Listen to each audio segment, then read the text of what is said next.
Assalamualaikum warahmatullahi wabarakatuh. Salam sejahtera bagi kita sekalian. Saudara, kembali kita bertemu di ulasan seputar budaya kerja organisasi.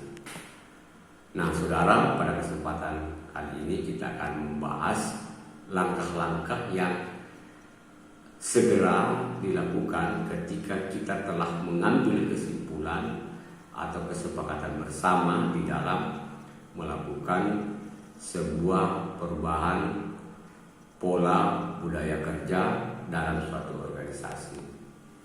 Nah, langkah pertama yang mesti kita lakukan adalah dengan melakukan diagnostic reading, yaitu suatu langkah untuk menemukanali permasalahan-permasalahan yang ada di dalam sebuah organisasi dan melakukan intervensi untuk membuat organisasi itu kembali menjadi sehat, menjadi lebih produktif.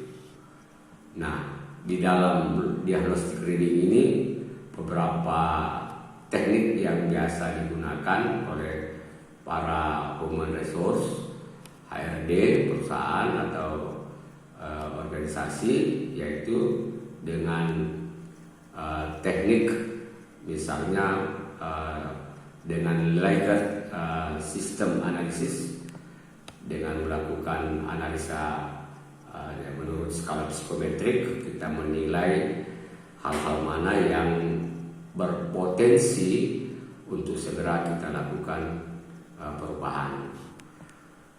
Kemudian yang berikut bisa juga kita melakukan dengan teknik open system theory, di mana kita mencoba secara terbuka mengkomunikasikan kepada pihak luar, kepada user kita, hal-hal mana yang positif yang perlu dikembangkan, hal-hal mana yang negatif yang sudah semestinya kita tinggalkan. Nah, di sini kita akan menilai seberapa efektifnya suatu proses, mulai dari input sampai ke output sampai tujuan yang akan kita capai dengan sistem yang kita kembangkan secara terbuka untuk mendengar saran dan masukan kritikan dari pihak lain. Nah, bisa juga kita melakukan dengan teknik diagnostik individual atau group behavior.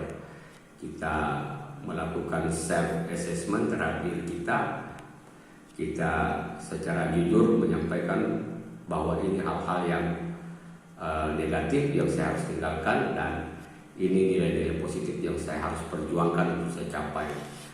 Kemudian kita membuat sebuah pernyataan bahwa saya akan meninggalkan ini dan saya akan melakukan yang positif. Atau secara grup kita menilai grup-grup tertentu, jika itu ada dalam satu grup, hal-hal mana yang menjadi dominan, faktor-faktor yang menjadi kekuatan grup, dan faktor-faktor mana yang menjadi kelemahan dalam satu grup, untuk kita rubah menjadi sebuah pola budaya kerja yang baru.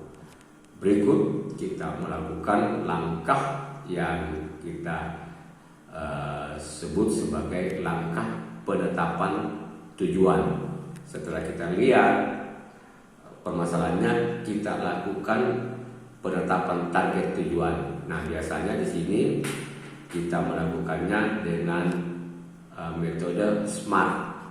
SMART itu spesifik, jadi tujuan yang ingin dicapai itu sifatnya spesifik, jelas, tidak deviasi, sehingga mudah kita ukur. Jadi setelah tujuannya spesifik, kemudian tujuan itu bisa terukur, dan setelah bisa terukur kita bisa capai, dan perubahan itu relevan dengan kekinian, dengan sistem manajemen modern yang kita akan kembangkan.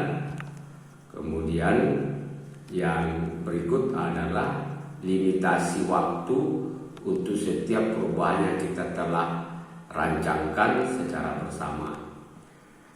Nah, dalam hal ini tentu tidak ada perubahan yang bisa terjadi secara spontan. Oleh sebab itu kita tentukan batas waktu, limitasi untuk suatu nilai-nilai kerja yang akan kita lakukan perubahan.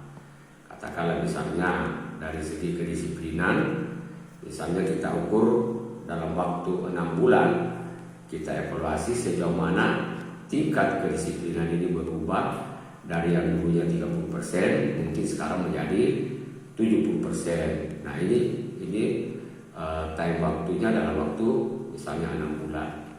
Nah, setelah kita lakukan penetapan target tujuan, maka langkah berikutnya yang kita lakukan adalah sesegera melakukan pembudayaan pola kerja organisasi yang baru yang kita sepakati.